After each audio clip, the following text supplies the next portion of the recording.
საქმისას ვიფოს ტელემაყურებლებო ტელეკომპანია თრიალეთი პირდაპირ ეთერში აგრძელებს მაუწყებლობას გადაცემით რეგიონის სტუმარი.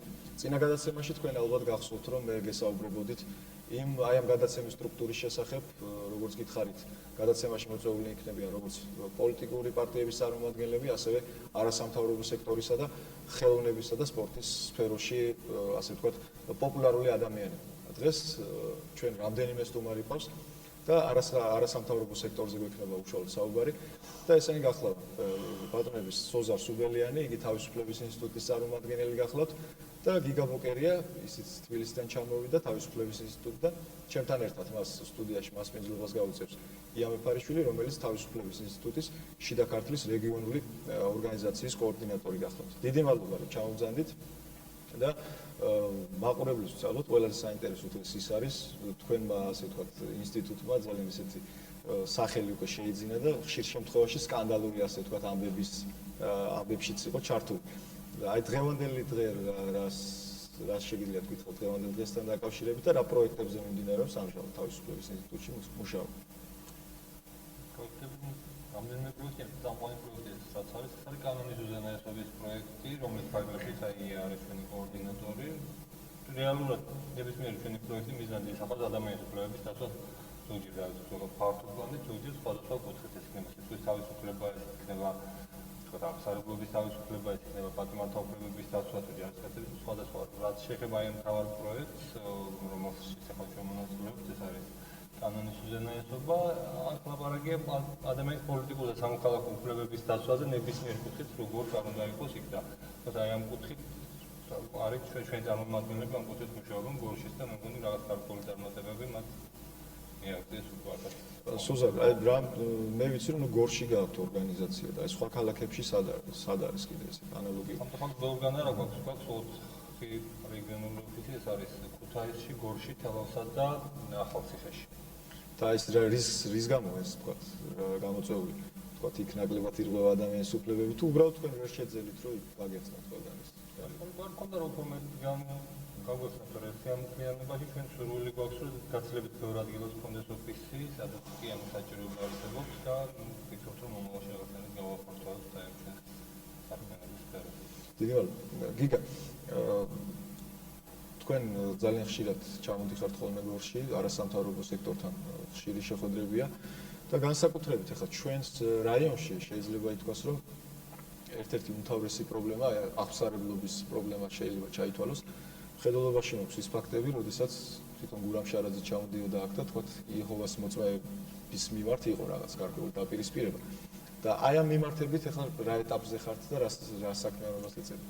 სწორად იმავე ეტაპზე რა ეტაპზეც ვიყავით და ჩვენ ვცდილობთ რომ ეს ერთ-ერთი ყველაზე ფუნქციონალური პრობლემაა, რომელიც შეიქმნა ზოგიერთი პოლიტიკური დემაგოგის მხრიდან საზოგადოების ნაწილის შესწომას შეყვანის ხარჯზე, ნელ-ნელა მაინც ოდნავ მაინც გავანეიტრალოთ სამწუხაროდ ამ ხალხმა, ბატონმა შარაძემ, მაგრამ არა მარტო მან მთლიანად დღევანდელმა რეჟიმმა მოახერხეს საზოგადოების ნაწილის შესწომას შეყვანა, რომ სამშობლოს სიყვარული და დარბევა, თუნდაც ჩვენთვის მიუღებელი რელიგიური მიმდინარეობების წევრების ეს ერთ და იგივეა. და გორში იყო რამდენიმე ძალიან უსიამოვნო ინციდენტი, გორში არა, მაგრამ რაიონში. ჩვენი მცდელობა მგონებს, რომ ჩვენ ვცდილობთ, რომ ველაპარაკოთ ხალხს უბრალოდ და დავანახოთ ეს პრობლემა ნორმალური კუთხით. სასამართლო გზით ამ შემთხვევების ბოლომდე მიყვანა პრაქტიკულად უპერსპექტივოა, როგორც გვიჩვენა პრაქტიკა, მიუხედავად ჩვენ მაინც ვცდილობთ მონიტორინგს ამ შემთხვევების, ეს უზარი ესწრება ხოლმე ამ თემაზე სასამართლოების ძალიან ხშირად. ბუნებრივია ჩვენ ვცდილობთ საერთაშორისო ორგანიზაციების მეშვეობით დაწოლოს ჩვენ ცენტრალურ ხელისუფლებაზე, რომელიც არის მთავარი დამნაშავე ამ შუღლის გაღვივებაში და აი ამ თემის გამოყენებაში თავისი პრობლემებიდან ყურადღების გადატანის მიზნით ამ მოგონილ პრობლემაზე. მე თვითონ არაერთი რეპორტაჟი მაქვს გაკეთებული, იგივე იეჰოვას მოწმეთა კონგრესების შესახებ, რომელიც აქ ძალიან ახლოს სოფელ ორთაშენში იმართებოდა ხოლმე. თვითონ იეჰოვას მოწმეები აღნიშნავდნენ ჩვენთან საუბარში, რომ გორს ერთ-ერთი ყველაზე დემოკრატიული ხელისუფლება ყავს იმ გაგებით, რომ მათ არ ქონიათ პრობლემა, თქვათ იგივე შეკრებისა, თქვათ თავისი აზრის გამოხატვისა. და აი თქვენი აზრით და ანალიზმა რა აჩვენა? აი რატო გახშირდა თქვათ აი ეს ბოლო პერიოდში ეს პრობლემა ეს პრინციპში პასუხი გაეცეთ თქვენ ვიტყვით. ეს არის ეგრეთ წოდებული იმპორტირებული პრობლემა. აი ბატონი გურამ ჩამოვიდა. ეს თემა არის ძალიან მომგებიანი თემა მრავალი თვალსაზრისით დღევანდელი რეჟიმისთვის, რომლის ინტერესებსაც ბატონი შარაძე ემსახურება ყოველდღიურად. პირველი რაც უკვე გვახსენე, ეს არის ყურადღების გადატანა იმ პრობლემებიდან, რომელსაც მოსახლეობა საზოგადოება პირდაპირ ხელისუფლებას უკავშირებს. ანუ ის იმ მოვალეობის შეუსრულებლობა, რომელიც ხელისუფლებას ევალება. მეორე ეს არის საშუალება იმ ხალხის მაგალითად თავისუფლების ინსტიტუტის, მაგრამ არა მარტო ჩვენი, საერთოდ ყველა უფლებადაცვითი მიმდინარეობის წევრის, აი ეს იერარქიის მირთმისა, რომ ეს ხალხი ვინც ამდენი წელი ჩვენ გვაკრიტიკებდა ხალხის წამებისთვის, არჩევნების გაყალბებისთვის, რომელმაც მოახერხა საზოგადოებაში რაღაც სიმპათიების მოპოვება. ეს ხალხი სინამდვილეში არიან ჩვენი მამაპაპისეული წამსის, ტრადიციების, ოჯახის კრები. აი ეღოვები ჩვენთვის მიუღებელი სუბიექტები საკუთარი ყოფითა თუ წამსით. ისინი მათ იცავენ, ესე იგი თვითონაც ეღოველები არიან. როდესაც აი ეს ყველაფერი დაიქოქა კარგად და სახელმწიფო პროპაგანდისტმა მანქანამ ამის ტირაჟირება მოახდინა, სამწუხაროდ მოაღიაროთ, რომ გარკვეული შედეგი მოგვცა. ეს არის ძალიან კაფიო მოტივი. ა. ყურადღების გადატანა, ბ. მოწინააღმდეგების ნეიტრალიზაცია და დააკვირდით. ეხლა უკვე ამ თემის პოლიტიკური ოპონენტების წინააღმდეგ გამოყენებაც დაიწყება, იმიტომ რომ ეს ძალიან ტკივნეული საკითხი აღმოჩნდა ჩვენი საზოგადოებისთვის. ბუნებრივია, იმიტომ რომ რელიგია ძალიან სერიოზული საკითხი არის და არსებობენ რელიგიური ჯგუფები, რომლებიც არა წამსით იმდენად წამს არავინ არ იცნობს რეალურად, არამედ ყოფით, საკუთარი ტრადიციებით მართლაც არ თვალს შეხვდებიან ჩვენს ტრადიციულ საზოგადოებას, ეს ბუნებრივია. ამიტომაც კარგი ნიადაგია ეს აი ამ დემაგოგიაში. გასაგებია, გიგა. მოდით მაშინ ესე დავსვათ კითხვა. ვიცი რომ აგორდა ეს PR კამპანია, ასე ვთქვათ, რომელიც თქვენ გადანაშაულებდათ, რომლებიც თქვენ გადანაშაულებდნენ, რომ თქვენ ხართ იეჰოვას ადვოკატი, იეჰოვას მოწმეთა ადვოკატები და ასე შემდეგ. მართლმადიდებლობის წრეები, ასეთი ინტერპრეტაციას აქვს. კი, ასეთი რამ ძალიან ხშირად მოგისმენია სხვადასხვა მასობრივი ინფორმაციის საშუალებებით, მაგრამ მაშინ აქვე თუ შეგიძლიათ თქვათ, აი თქვენ მიერ წარმოებული საქმიანობა იგივე სხვა სფეროში ადამიანის უფლებების დასაცავად. იმიტომ ალბათ ფართო რეზონანსი და ალბათ მასმედიის ყურადღებაც იქით გადადის, სადაც უფრო სკანდალური ამბები ხდება და ბუნებრივია. მე მახსოვს ქვებით როგორ დარბოდი შენ ერთ-ერთ კადრში. მომიწია სამწუხაროდ. ხო. და აი სხვა ფაქტებზე რო ვისაუბროთ. რა თქმა უნდა, ამაში ესაკუთრებით. მარტო ამ მიმართულებით თუ არა ხართ მეთქი ასე ვთქვათ. არა, სწორედ ამ ეს PR კამპანიის ეფექტი რომ საზოგადოების დიდმა ნაწილმა ასოცირება თავისუფლების ინსტიტუტის და მასთან ერთად არასამთავრობო ორგანიზაციების დიდი ნაწილის მოახდინა მხოლოდ ამ თემასთან, მხოლოდ იეჰოვას მოწმეებთან. მე ერთ წამითაც არ ვახდენ დისტანცირებას ამ თემიდან, ეს არის პრობლემა და ჩვენ გავაგზავნებთ ამ პრობლემაზე მუშაობას. სხვა შემთხვევით არ არის შერჩეული, რომ როგორც წესი, როცა რელიგიურ უმცირესობებზე ლაპარაკობთ, აუცილებლად იეჰოვას მოწმეები უნდა ახსენოთ. ის რომ კათოლიკეები დაარბიეს და ნაცისტის ცემეს, ის რომ აი ამ ტრადიციულ კონფესიებს, რომელთა მიმართაც არანაირი აღიზიანება არ არსებობს, არბებენ, ეს არ აფიშირდება, რომ იეჰოველების სახელით ჩანდეს მაქსიმალურად. ეს არის მათი ამოცანა. რაც შეეხება სხვა თემებს, თავისუფლების ინსტიტუტმა დაიწყო მოღვაწეობა რუსთავიურის დახურვით. ანუ რუსთავიურის დახურვა სამწუხარო ფაქტი დროებითი საბედნიეროდ მაშინ იყო ის გამოწვევის მიზეზი, რის გამოც ჩვენ გაგვიშთა სურვილი, რომ ამ ტიპის ორგანიზაცია შეგვექმნა. ჩვენი მთავარი ფოკუსი მაშინ იყო და დღესაც რჩება სიტყვის თავისუფლება, ჟურნალისტთა უფლებები, როგორც ლობისტური საქმიანობა, კანონმდებლობის თვალსაზრისით, ისე კონკრეტული საქმეების მიდევნება. შემდეგ ჩვენი მოქმედების სფერო გაფართოვდა და ერთ-ერთი მთავარი ნაწილი დაიკავა იმან, რასაც ჩემი საზრით საკმაოდ წარმატებით ცდილობს რომ აკეთოს სკოლაში, ეს არის წინასწარი დაკავების საქმეები სამწუხაროდ. ერთ-ერთი ასევე ძალიან მტკივნეული სფერო, რასაც არაფერი არ ეშველა საქართველოში. და ბუნებრივია, როცა საქართველოში დაიწყო ეს დარბევები, ჩვენ როგორც ორგანიზაციები, რომელსაც ეს უფლებები ძალიან ძვირფასია, ჩვენი ყურადღება გავამახვილეთ ამაზე. ბევრმა არ მოისურვა აი ამ ძალიან წამგებიან თემისთვის ხელის მოკიდება. სწორედ ამიტომაც გამოჩნდა თავისუფლების ინსტიტუტი როგორც ერთ-ერთი მცირეთაგანი. თორე ყველა სხვა პრაგმატულად გათვალეს, რომ ეს წამგებიანი იყო PR-ის თვალსაზრისით, ჩვენც ვიცოდით და ჩათვალეს, რომ უნდა დისტანცირება მოახდინოთ. ჩვენ ამას არასდროს არ გავაკეთებთ. და ეს ადამიანები ყოველთვის ამბობენ, რომ თქვენ აი ამ ადვოკატობისთვის, ასე ვთქვათ, საკმაოდ დიდ თანხებს იღებთ საერთაშორისო ფონდებიდან. სწორად, დღევანდელი გაჭირვებული ხალხისთვის ის გრანტები, რომელსაც იღებს თავისუფლების ინსტიტუტი, ბუნებრივად დიდი თანხებია. ჩემი შემოსავალი, ვთქვათ, რომელიც დღეს მაქვს, ეს არის დიდი თანხა მათთვის, თუმცა ჩვენი კორუფული ბიუროკრატებისთვის ეს კომიკური თანხებია, როგორც ვთქვათ, $500 ხელფასს, რომელიც მე მაქვს.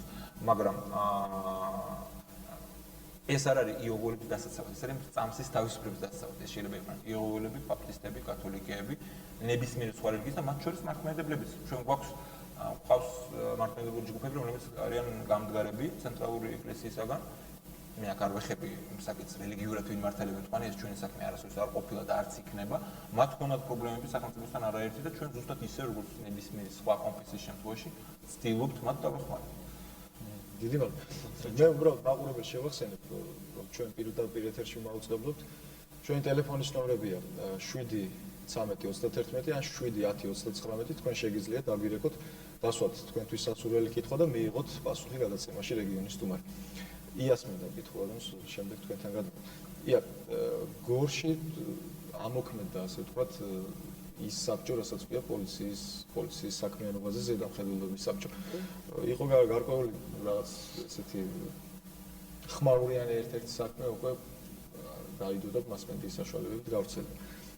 აი რა გაქვთ კიდე ჩაფიქრებული, რომ საზოგადოება მინდა იცოდეს ის არაერთხელ მოსულა თქვენთან, რომ ეს საბჭო უშუალოდ პოლიციის უფროსის ხელმოწერის შემდეგ დარეგისტრირდა და ასე ვთქვათ დაიწყო მოქმედება.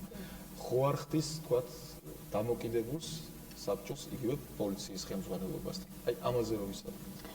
კეთილი გოგა, მინდა გითხრა რომ გორის საზოგადოება ინფორმირებული არის ამ საბჭოსთან დაკავშირებით, ეს იყო პრეცედენტი, ასეთი რამ ძალიან იშვიათად ხდება და გეტყვით ეს პირველი პრეცედენტი შიდა ქართლის რეგიონში მით უმეტეს, იმიტომ რომ მე მგონი შიდა ქართლში კი არა, ეს იყო საქართველოში პირველი პრეცედენტი მოხდა ასეთი ქალაქ ქუთაისში, იმიტომ რომ პირველად გაკეთდა ქუთაისში ასეთი საბჭო და მაგალითი განმოვიღეთ ჩვენი იქიდან, რომელსაც ვთვლი რომ ეს საბჭო არის საკმაოდ წარმატებული, არის აბსოლუტურად დამოუკიდებელი და არის აბსოლუტურად ობიექტური.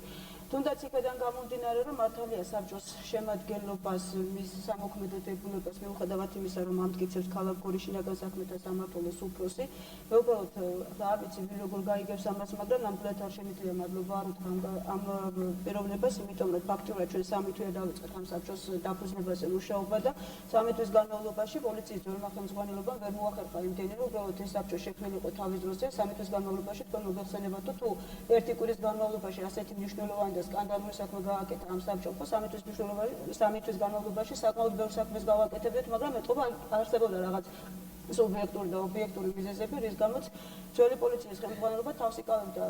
მეც ვერაფერზე ვერ დავარქმევ ყოველ შემთხვევაში ამაზე, იმიტომ რომ ფაქტი სახეზე არის, ახალმა ხელმძღვანელობამ ის რაც ვერ გააკეთა დაუშვათ ძველმა პოლიციის ხელმძღვანელობამ 3 თვის განმავლობაში, ახალმა შეძლო იკითხოს 3 წლის განმავლობაში. თუმცა მე შეგახსენებ ეს იმ პერიოდსთან ერთად, როდესაც იგივე ნოდარ დალაქიშვილის და სხვა პოლიციის მაღალ ჩინოსნებს რაღაც გარკვეული პრობლემები ჰქონდათ თვითონ სტრუქტურაში. ხო, მაგრამ იცით რა შეა საქმე? თავარი ის არის, რომ საქმე გაკეთა და საბჭო დაფუძნდა, დებულებად შეიქმნა, დამოწდა, მაგრამ ეს იმას არ ნიშნავს, რომ რაღაც ჩვენ პოლიციის სამმართველოს უფროსმა დაგვამტკიცა და დებულებად დაგვიმოწმა, იმას არ ნიშნავს, რომ ჩვენ პოლიციის სამმართველოს მექვემდებარებით ან მის უშუალოდ სამმართველოს უფროსის დაკვეთას ვასრულებთ.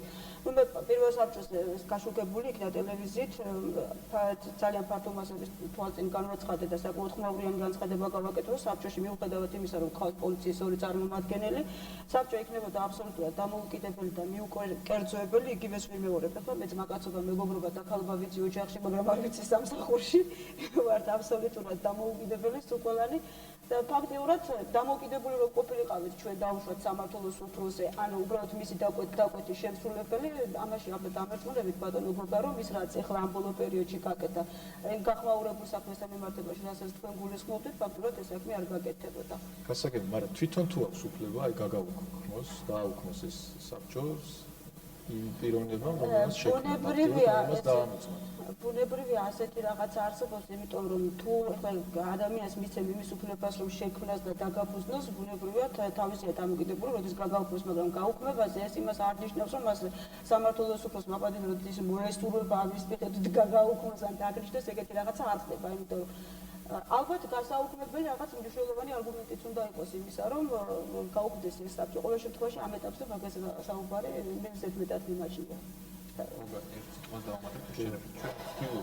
ვცდილობდით და ეხლა ვაგრძელებთ დიდი ხანი ელობირებას განსაკუთრებით. კიდე მაშინ აქ ვთქვათ, ქუთაისში და გორშია ეს. ქუთაისში და გორშია ჯერჯერობით მხოლოდ და მხოლოდ შექმნილი საქართველოში სამწუხაროდ სხვაგან არ არის, საბედნიეროდ აქ მაინც დაიწყო ამ მიმართულებით მუშაობა.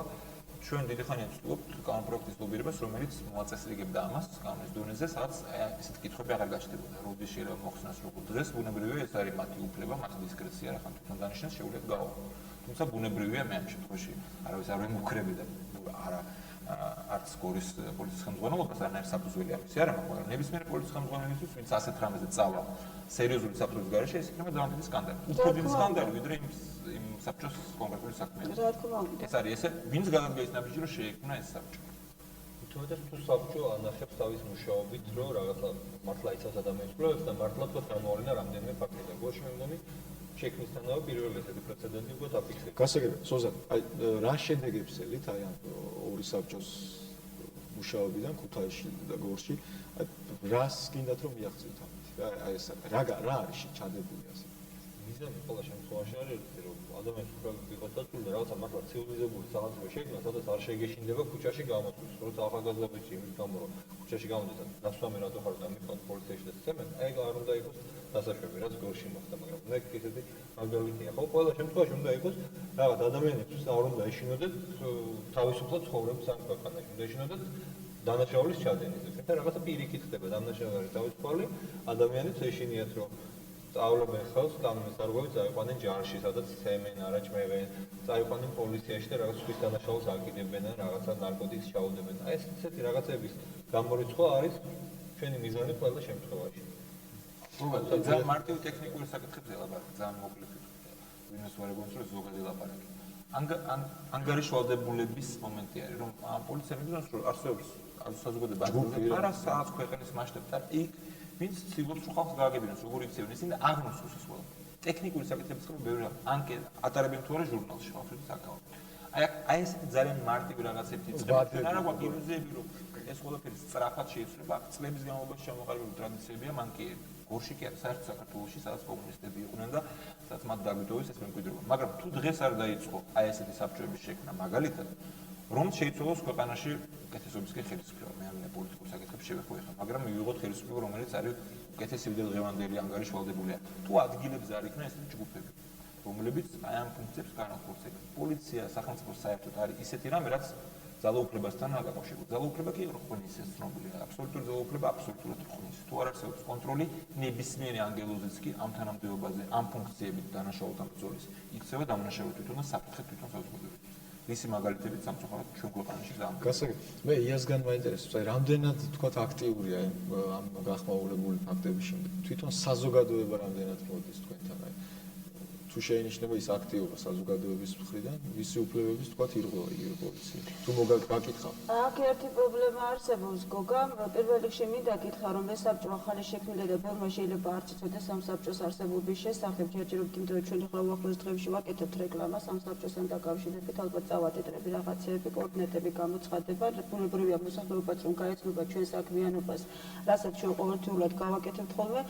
ბუნებრივია დაინტერესდება მოსახლეობა და მოგვაკითხავს თავისი დარღვეული უფლების დასაცავად ყოველ შემთხვევაში, მაგრამ არსებობს მეორე პრობლემა, იმიტომ რომ პოლიციასთან დაპირისპირება მეტნაკლებად არავის არ უნდა და ამ დაპირისპირებაში გულისხმობ იმას, რომ როდესაც პოლიციაში ხდება უკანონო დაკავება ადამიანის უკანონო თავისუფლების აღკვეთა, იქიდან მე აი ხდება ხოლმე სხვადასხვა შემოვლითი გზებით, იგივე დაუშვათ თანხის გადახდით, იგივე ნაცნობობით ან რაღაცებით, იქიდან გამოსვლა და ბუნებრივია ასეთი ადამიანი არ მოგაკითხავს და საბჭოში არ გეტყვის, რომ აი ჩემი უფლება დაირღვა 72 საათი ან თუნდაც ერთი კვირა უკანონოდ გამაჭერეს პოლიციაში, იმიტომ რომ იმან იცის რომ აი გორში ცოტა ისეთი რთული სამუშაო ქალაქიც არის, ცოტა ძიმე მენტალიტეტის ხალხიც არსებობს და არის და აქედან გამომდინარე იცით რა გარკვეული პრობლემები ექნება მე იგივე პოლიციასთან მიმართებაში, იმიტომ რომ იცის რომ პოლიციასთან ყოველდღიურ ცხოვრებაში რაღაცნაირად მაინც უნდა იყოს დამოკიდებული და მაპატით, მაგრამ ცოტა ისეთი სიტყვა არის ჟარგონული, ყოველთვის შეუძლია ხოლმე პოლიცია მე გაჭედოს ის რაღაც საქმეში, მაგრამ საბჭო ყოველთვის მას ადვოკატად ვერ დაუდგება და ვერ წაგვება. შეიძლება ერთი რაღაც მომგებიანი და ორი მომგებიანი საქმე იყოს, მაგრამ მენტალიტეტი საერთოდ ასეთია საზოგადოებაში, რომ არავის არ უნდა პოლიციასთან დაპირისპირება. გასაგებია. მაშინ ასევე დავსვათ კითხვა.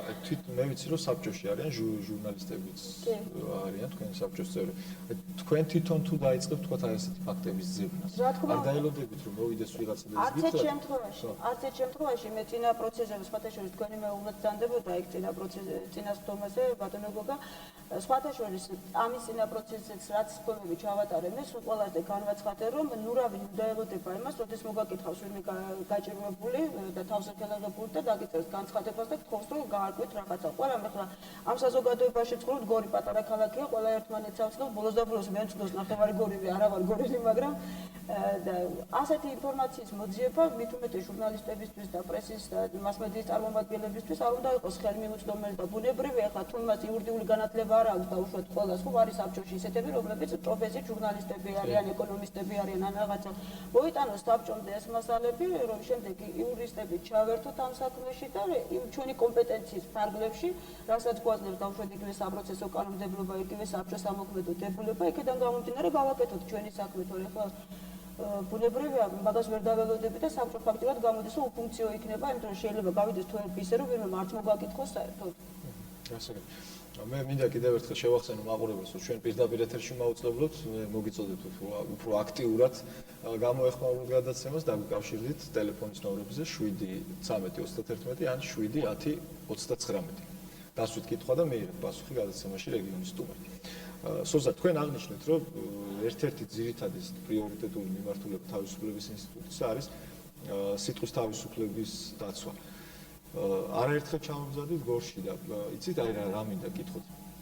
თქვენი შეხვედრები, ასე ვთქვათ, ყოველთვის არის არასამთავრობო სექტორთან, არასამთავრობო სექტორთან. ერთი და იგივე ხალხი მოდის, ასე ვთქვათ, აი თქვენთან შეკრებებს და ხო არ თვლით, რომ საჭიროა იგივე არასამთავრობო სექტორი საზოგადოებაში უფრო ფართოდ გავიდეს და თქვათ, უფრო საზოგადოების გარკვეული ჯგუფებთან მოხდეს. აი ეს სემინარები იქნება თუ თქვათ შეხვედრები. ვიდრე თქვათ ერთი და იგივე ჯგუფებში. მე რამდენჯერმე დავესწარ თქვენს შეხვედრებს აქ გორში. სულ ერთი და იგივე ხალხი იყო აი ამ შეხვედრებში და ხო არ ფიქრობთ აი ამის განსხვავებით? ჩვენ თვითონ ვიგრძელით და სხვათა შორის და რაღაცნაირად აი მე მესმის ეს რატომაც იყო ახლა ამ შემთხვევაში ჩვენ არ ვიყავით ის ადამიანები, ვინც თქვათ შეკრება. ხო ეს არის ის ადამიანები არიან, რომლებიც პროაქტიური არიან და საზოგადოებაში ჩანან. რაღაცნაირად მათ აქტიურობას საზოგადოების ფართოფენების გააქტიურება და გამოყოლაც უნდა მოხდეს ერაზეთი ალაპარაკები და წევა. ხო რაღაცა მთელი საზოგადოება უნდა იყოს გარანტი თავისუფლებების დაცვის რაღაც ერთი კაცი ერთი ჯგუფი ან რამდენიმე ჯგუფს ვერ გააკეთებს. განსაკუთრებით ჩვენ გვინდა რომ რაღაცნაირად შევცვალოთ სწორედ ეს ჩვენი. ხო თუნდაც აი ნიჰილიზმის დამსხვრევა, რაც ადამიანის საკუთარი უფლებების პირველ ყოვლისა საკუთარი უფლებების დაცვისთვის. ეს არ არის რაღაცა ესეთი მოქმედება, როცა რაღაც პარტია ჩამოდის და შეხვდება თქვათ თავის ამორჩევას და რაღაც დიდ დარბაზთან სტადიონს გავასწრებს. ესეთ რამეს ხადა ვერ გავაკეთებ, მაგრამ გვინდა შევცვალოთ რაღაც გარკვეული ფოკუს ჯგუფები, ვისაც შეიძლება ისქონ სტუდენტები მაგალითად, რომლებიც მართლა ხვალინდელი დღეა და რომლებიც რაც მეტად ისწავლიან აი ბრძოლას თავისუფლებებისთვის, მით სხვანაირი ახალგაზრდობა წამოვა, იმიტომ რომ ძალიან მნიშვნელოვანია სწორედ ეს ის ფენა, რომელმაც ხვალ უნდა იყოს რაღაც სადავეები ხელში, ისიც ძვირფასი იყოს ის სამოქალაქო ღირებულებები და ის საკუთარი თუ სხვისი უფლებების დაცვა. თქო, ამ კუთხით შეიძლება რაღაცა სრულებები გავაკეთოთ მომავალში, ძალიან გვინდა. გასაგებია და კიდე ერთი ესეთი კითხვა, აგერა საარჩევნო წელია ფაქტიურად ახლა. შემოდგომაზე საპარლამენტო არჩევნები გველის და განსაკუთრებით და ჩემი დაკვირვებით თვითონ განსაკუთრებით არჩევნების აი ზედ არჩევნების დღეს და მის წინა პერიოდში წინა საარჩევნო კამპანიის დროს ირღვევა ჟურნალისტთა უფლებები. აი თქვენ თუ გაქვთ აი ამის ფაქტები და თქვათ აი როგორ აპირებთ აი ამის წინააღმდეგ ბრძოლას. მე შემიძლია ორი ფაქტი მოგიყვანოთ. არჩევნების დღეს იგივე ტელეკომპანია თრიალეთის გადამღებ ჯგუფს ფიზიკური შეურაცხყოფა მიაყენეს ქარელში იყო, კასპში ასეთ შემთხვევაში. გორშიც იყო რაღაც გაწევ-გამოწევ. აი ამ მიმართულებით რა იგეგმება თუ გაქვთ რაიმე ჩაფიქრება. ზოგადად ეგრე ასეთ დროს ჩვენ რეაგირებას ვახდენთ ძირითადად შემდეგ შეიძლება მაგალითად იგივე ფაქტები იყო იარაღით მოხდნენ ქუთაისში ჟურნალისტებს ჩვენს კოლეგებს. ასე რომ ჩვენ ყოველთვის ვახდენთ რეაგირებას და ვცდილობთ რაღაც საქმეები ბოლომდე მივიდეთ. ვიღაცა დაისაჯოს. და ძალიან ხშირად არ ხერხდება. თეატრში როცა ლაპარაკია სიტყვის თავისუფლების დაცვაზე, თავისუფლების ინსტიტუტმა მომზადა კანონპროექტი, მისი ძირითადი მონაცვლეობით მომზადა კანონპროექტი, რომელიც სიტყვისა და პრესის თავისუფლების დაცვას ეხება და იგივე ექსპერტების შეფასებით ერთ-ერთი ყველაზე მოწინავე კანონია, რომელშიც კარგად არის დაცული სიტყვის თავისუფლება. ჩვენ მუშაობთ პარლამენტთან, პარლამენტის სხვადასხვა ჯგუფებთან, რომ იქნებ რაღაცნაირად წინ წავწიოთ და მიღებული იქნეს ეს კანონი. მოვიწვევთ კონფერენცია, სადაც პარლამენტის ყველა ფრაქციამ ხელი მოაწერა, რომ ისინი ამას ნამდვილად დაუჭერენ ამ პრინციპს, მაგრამ რამდენად არის გიგა ხო, მე მახსოვს რომ გიგა უფრო ეს გიგა ერთი მოდის ვიხდი.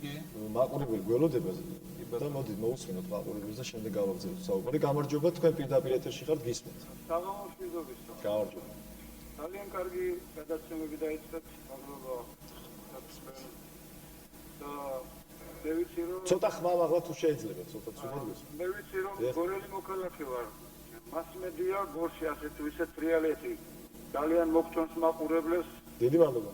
და დიდი იმედები გვაქვს თრიალეთის რომ უფრო დემოკრატიულ საწესებზე გადავლენ. და გორში თუ აი მასმედია ასე გათავისუფლებულია, თქვენ კორპუსი პირველ ადგილზე თქვენ ხართ.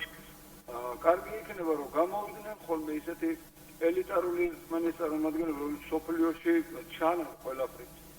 აი მაგალითად კორეის ქვეყანა სამხრეთ კორეა სახარებას მისდევს სკანდინავია, ევროპა, ამერიკა. ჩვენ ქვეყანაში მივიდა დიდი ჯულის კანონი. გამოვიდნენ ესეთი სარწმუნოების წარმომადგენლები, როგორიც არიან ბაპტისტები, 50-იანელები. ჩვენ მოვისმინოთ ყველასიცე. ჩვენ გვესმის მარტო სამღვდელოების გამოსვლა. გამოვიდნენ კათოლიკები.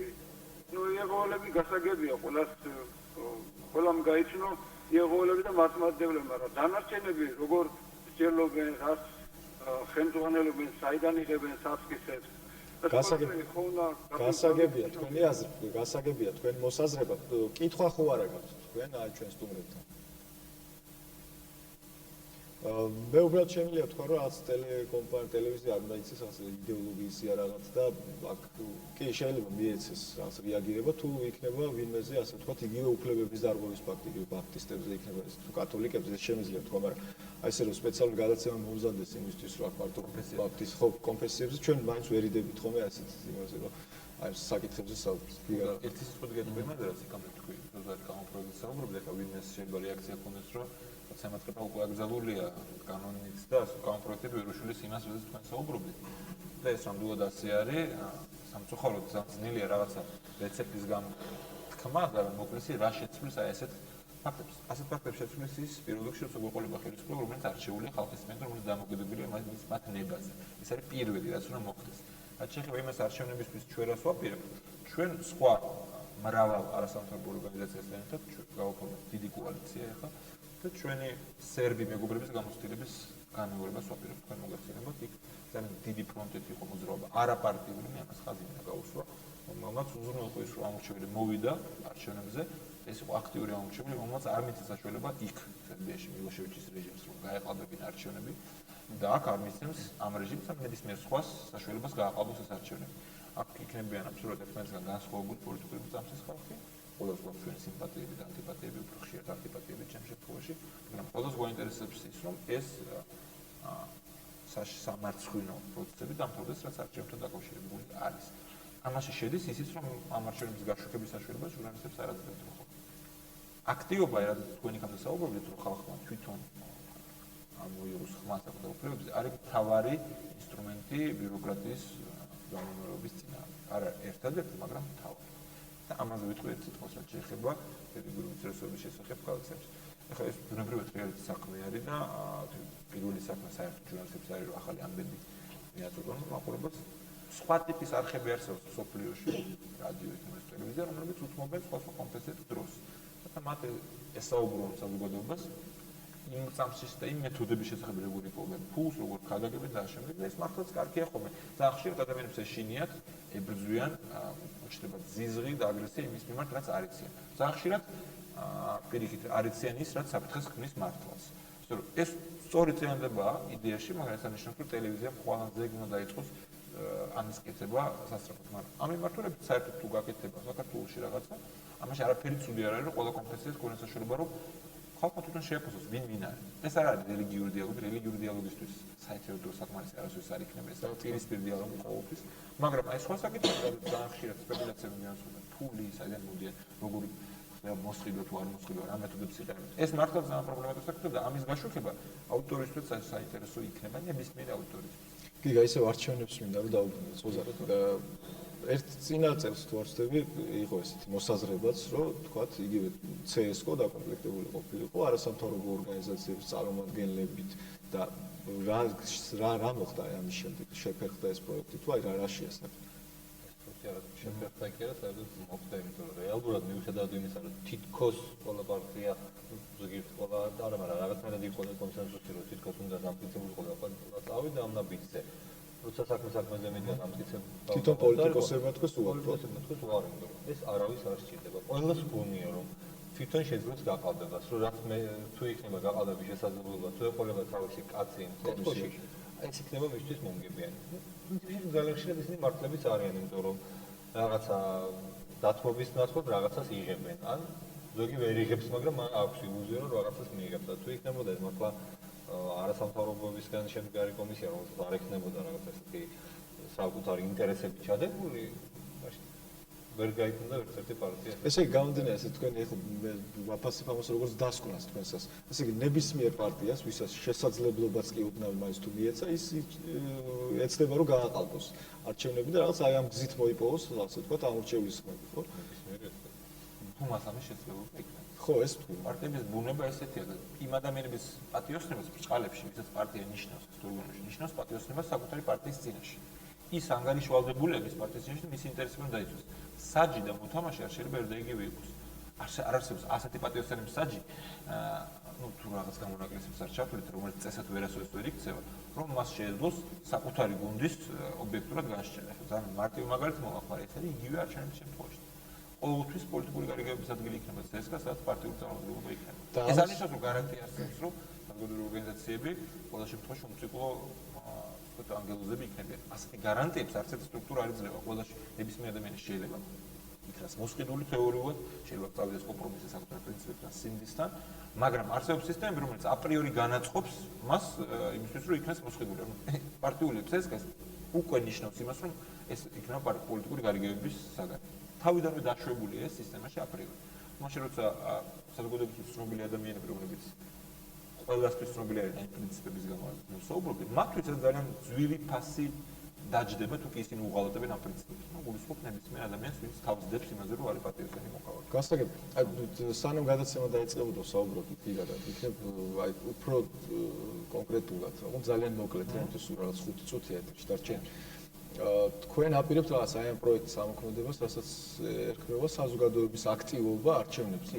კმა არ აქვს პირობითად ეხის ნახოთ ხმობით ამ კოალიციას, ეს არის კოალიცია სამართლიანი არჩევნებისათვის.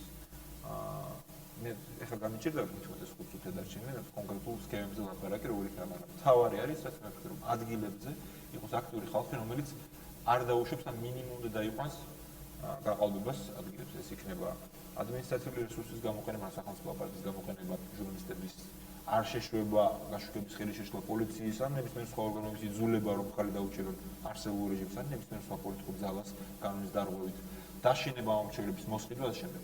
აქტიური მოქალაქეები მთავარი წარმატების ფორმულა რა მიმართულებითაც ჩვენ ვაპირებთ მუშაობას. ხალხი თუ არ მოვიდა არჩევნებზე, როგორი CSKA-ც არ უნდა იყოს, თქვათ, როგორი კანონიც არ უნდა იყოს, არსებული რეჟიმი და ბიუროკრატია შეძლებენ კვლავ გაყალბებას ან ჩაშლას არჩევნებს, ან გადადებას, რაც იქნება კატასტროფის წოლფასი. რაიმე სხვა რა გაქვთ რაღაც წინასწარ ინფორმაცია, თქვათ რა იგებენ ამ არჩევნებს. თქვენ აქტიურად უარ იწა გაქვთ რაღაცა ინფორმაცია, თქვათ როგორი მეთოდებით წაიმართება შეურგენოს არჩევნები. მომხრე არა ვარ და არც პოლიტიკური მომხრეები გახლავართ თემთან ზაგო რაღაცას. ერთ-ერთი ის რა ბანალური ჭეშმარიტება, რაც ყველა მოქალაქემ იცის, თქვენებს იმაში, რომ დღევანდელი რეჟიმი არის რბილად რომ თქვა ძალიან არაპოპულარული. თუ რამეზე თანხდება ხალხს საქართველოში, რაც ხალხს უჭერს შეთანხმებულ საკითხზე, არის რომ ეს რეჟიმი უნდა წავიდეს. ეს ლიდერი და მისი გარეკაცო. მათ ჯერ კიდევ როგორც ჩანს აქტიურიზირო შეძლებენ ძალაუფლების შენარჩუნებას. ანუ აქედან ძალიან მარტივი დასკვნა არჩევნები არ უნდა გადაიდოს, შეიშალოს, არ უნდა გაყალბდეს. ეს კი მართლაც ჩვენ სხვა გზას გარდა არა არჩევნების გზით ხელისუფლების შეცვლისა აღარ დაგვიტოვებს, რაც თავისთავად არის კატასტროფა. თუმცა ეს არის ნებისმიერ მოქალაქის უფლება, რომ თუ რეჟიმი იქცევა ტირანიულ რეჟიმად და არადროს მას საშუალებას დემოკრატიული გზით მისი შეცვლისას, მისი მოვალეობაც კი არა სხვა გზებით ებრძოლოს მას. ეს არის რის დაშვება ჩვენ არ გვინდა. ჩვენ გვინდა არ მივცეთ ხელისუფლებას საშუალება, რომ ჩვენ ქუჩაში გამოგვიყვანოს ამბოხებისთვის და არ მივცეთ მას საშუალება არჩევნების ჩაშლას. ხო, ეს სოზარს არის ბოლო დროს საუბარი, რომ თითქოს დესტაბილიზაციები, იგივე ამ ხაზეთში რაღაც პროვოკაცია, იგივე არჩევნების გადადებისთვის. თუ ხო არ ფლობთ რაიმე ესეთი ინფორმაციას? განსაკუთრებული ინფორმაციას არ აქვს, თუმცა მე იმ დიდი მოქალაქეების სიაში ვარ და იმ ჟურნალისტების სიაში, რომლებიც რაღაცას იგებენ ამ კურმოგრით ან საიდანღაც ლაპარაკი რომ 1500 კაცი ვარჯიშობს მაგალითად თბილისში, ხო, გახათ არგამაძე ყოფილი მინისტრი ავარჯიშებს სადღაც რაღაცა ხდება. წინა წლების გამოცდილებით ვიცით, რომ ეს ყველაფერი მუშაობს, იგივე როცა თქვა სამეგრელოს რეგიონში შეერაგებული ხალხი ცდილობდა რაღაც პოლიტიკურ ჯგუფებთან დაპირისპირებას და თბილისში არ გვდევენ პარტიის ოფისს შეერაგებული თუ შეერაგებული ადამიანები. ხო, ნუ ეს გამოცდილება ვიცით, რომ ეს მუშაობს და იგივე ბოლო 4 წლის წინ საპარლამენტო არჩევნებზე თავად პრეზიდენტი ახვედრებდა ტანკებს გარკვეულ ოპოზიციურ ძალებს, ხო? ეს სქემები არსებობს, ამიტომ ეს ხმები ცალკებად ხდება, მე მჯერა რომ რაღაცა თუმცა შანსი არა. 4 წლის წინ მათ შეელოთ დარღვევებით და გაყალბებით, მაგრამ პრინციპში ამომრჩევლის შეცდომაში შეყვანით მომავლის იმედებზე დაყრდნობით რაღაც მხარდაჭერა ქონოთ. ანუ ტოტალური ზოგიერთ ჩვენ მეზობლის ქვეყნის მსგავსი გაყალბება მათ არ ჭირდებოდათ, როგორც ხდება ზოგიერთ რეგიონში საქართველოს ქვეყნის ხარჯი აჭარაში. დღეს თუ ასე არა, თუ ჩვენი ზოგიერთ მეზობლის მსგავსი არჩევნები არ ჩაატარეს, შანსი არ აქვს არანაირი. ეს არ არსებობს. უბრალოდ ეს არ არის ჩემი შეხედულება, ეს არის ფაქტი, უბრალოდ სოციოლოგიური ფაქტია. ამიტომ აქედან გამომდინარე საფრთხე პატრიოტული ომის პროვოცირებისა ძალიან დიდი. ესე იგი არასამთავრობოების ესე თქვა ძირითადი მოწოდება საზოგადოების მიმართ ის არის რომ იყვნენ აქტიური არჩევნების დღეს. მოდით მიიღეთ არჩევნებში მოწოდება, მიეცით ხმა და გააკონტროლეთ სხვები რომ არ ჩაყარონ ბიულეტენები. მათ თქვენი მოსვლა არის საუკეთესო გარანტია ამის. კარგი, დიდი მადლობა, საკმაოდ სწრაფად გაირკვიეთ, რომ დიდი მადლობა მინდა გითხრათ. მადლობა თბილისიდან ვისაუბრეთ. მე ვფიქრობ, რომ ამ თემაზე ალბათ რაც უფრო მოახლოვდება არჩევნები, კიდევ უნდა გაიმართოს საუბარი და კიდევ ალბათ შეძლებს ტრიალეთი რომ დაუთმოს არასამთავრობო სექტორის წარმომადგენლებს აი ამ თემაზე სასაუბროდ, რომ დღეს დიდ მადლობას გიხდით, დიდი მადლობა ტელემაყურებლებს, გაგემშვიდობებით, კარგად ბრძანდებოდეთ, მომავალ სამშაბათს კვლავ შევხვდებით ერთმანეთს. კარგად.